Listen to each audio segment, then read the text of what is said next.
اور اس کے علاوہ پھر آپ کا جو پورا ایک ورلڈ ویو ہوتا ہے وہ ٹرانسفارم ہو جاتا ہے. اس ورلڈ ویو میں آپ ہر چیز کو ایک خاص نظر سے دیکھتے ہیں. وہی بیانیہ یہاں پہ بھی اپناتے ہیں. پڑھنا لکھنا انہوں نے ہوتا نہیں ہے ایز سچ. فورن آفس کے اندر بس وہ اوپر سے ایک کوئی ایف آر آتی ہے اور اس کے اوپر جناب وہ کمنٹس وہ امیجیٹ لکھ کے نیچے بھیج دیتے ہیں.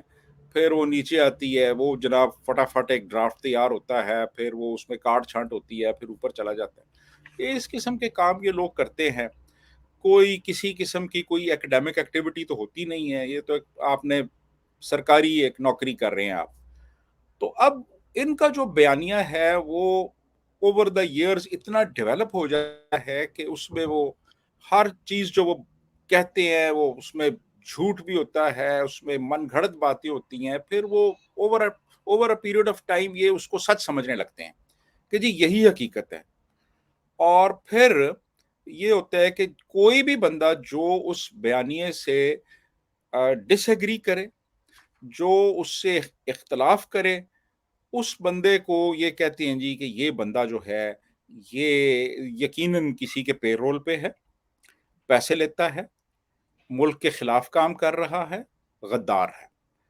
تو وہ تو پھر آپ اگر ان کے بیانیے سے آپ اتفاق نہیں کریں گے تو وہ تو پھر آپ کو یہی کہیں گے, جی اور وہ تو چلتا رہتا ہے سلسلہ.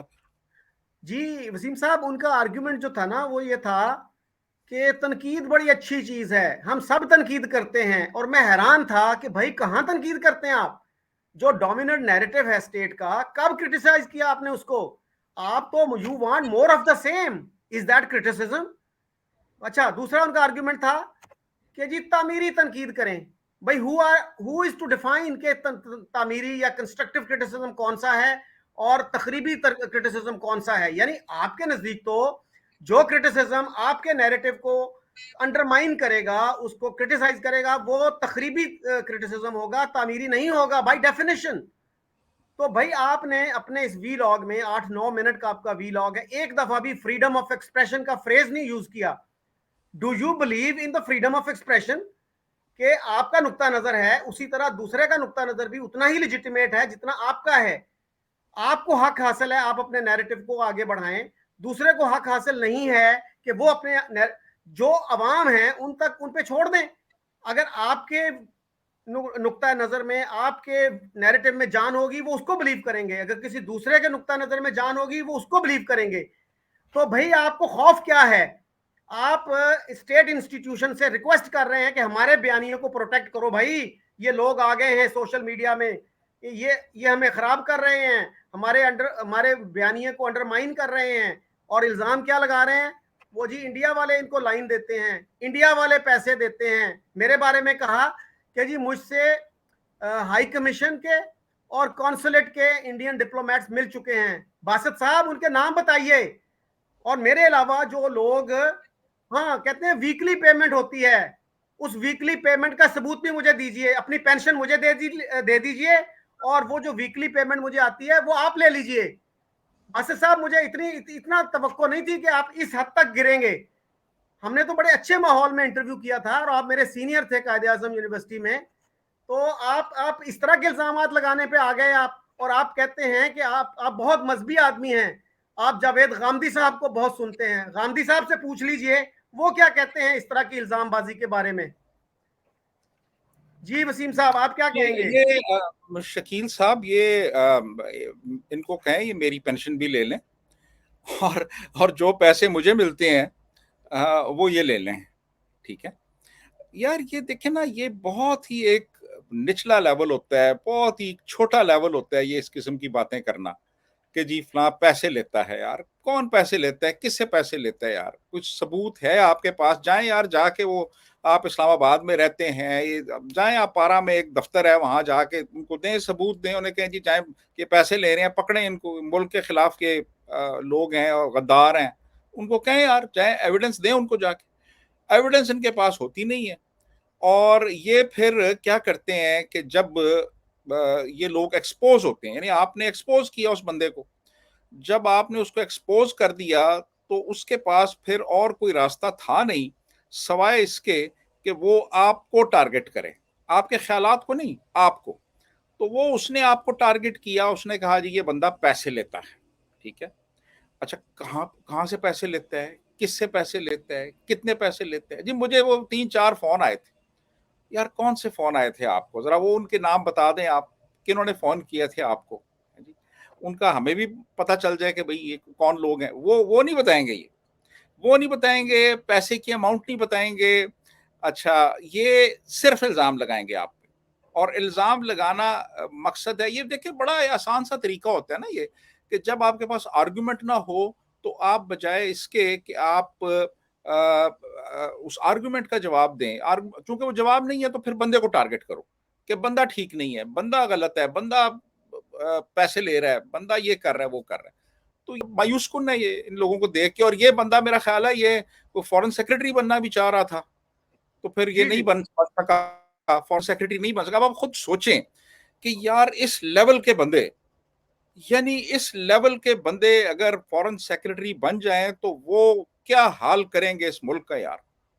یعنی وہ تو برباد کر دیں گے. اور انہوں نے کیا ہوگا اپنے ٹینیئر میں جو کچھ یہ صاحب ہیں, یہ انہوں نے کوئی کسر نہیں چھوڑی ہوگی اس ملک کو برباد کرنے میں اپنے اس ایک فاسلائزڈ نریٹو کے ساتھ. یہ اچھا صاحب وسیم جو صاحب, انہوں نے یہ کہا جو میرے بارے میں بات شروع کی کہ 5 یا 6 ماہ پہلے ایک صاحب نے مجھے اپروچ کیا, میں انہیں ایک ریزنیبل آدمی سمجھتا تھا. اور بھئی میری کون سی انریزنیبل چیز آپ کے سامنے آ گئی ہے؟ آپ کو اگر کوئی کوسچن کرے اور کہتے ہیں جی تہذیب کے دائرے میں رہ کے کرے, میں نے تو کوئی بدتمیزی نہیں کی, بہت تہذیب کے دائرے میں رہ کے, اور وہ انٹرویو بڑے اچھے طریقے سے ختم ہوا. لیکن بعد میں ان کو خیال آیا ہوگا کہ یہ تو وہی میرے ساتھ ہاتھ ہو گیا, میرے پاس تو آرگومنٹس ہی کوئی نہیں تھے. اسی طرح کا آپ کو یاد ہے میں نے ایک انٹرویو کیا تھا ریٹائرڈ امبیسڈر نجم الثاقب کے ساتھ. شروع میں وہ انٹرویو اپنے دوستوں کو بھیج رہے تھے بڑے خوشی, بعد میں ان کے دوستوں نے کہا کہ بھائی وہ کمنٹس پڑھ لو, نیچے کمنٹس کیا آ رہے ہیں. پھر مجھے فون کیا کہ نہیں میرا یہ انٹرویو ہٹا دو, ہم نیا انٹرویو کریں گے.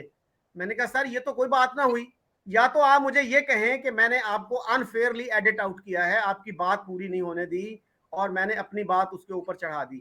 جب آپ کی بات پوری میں نے سنوا دی تو اب کیوں آپ کہہ رہے ہیں, اور اتنے سینئر آدمی ہیں آپ, اور آپ یہ بھی کہتے ہیں کہ ٹنوں کے حساب سے میں نے مختلف زبانوں میں کتابیں پڑھی ہیں, اور اب آپ کہہ رہے ہو کہ نہیں اس انٹرویو کو ہٹاؤ, ہم نیا انٹرویو کریں گے.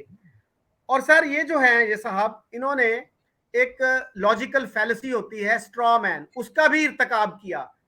میری بات کو ڈسکریڈٹ کرنے کے لیے لاجیکل فیلسی ہے جو سٹرا مین, اس میں یہ ہوتا ہے کہ آپ اپنے مخالف کی پوزیشن کو ڈسٹارٹ کر کے پیش کرتے ہیں, اس کو ان ریزنیبل بنا کے پیش کرتے ہیں, اور اس میں کہتے ہیں کہ میں نے ان کو کہا کہ 2 قومی نظریہ فراڈ تھا. اور بھائی میں نے تو یہ لفظ استعمال نہیں کیے. پلیز بی فیئر باسط صاحب, ڈونٹ ریزورٹ ٹو دیز فیلسیز.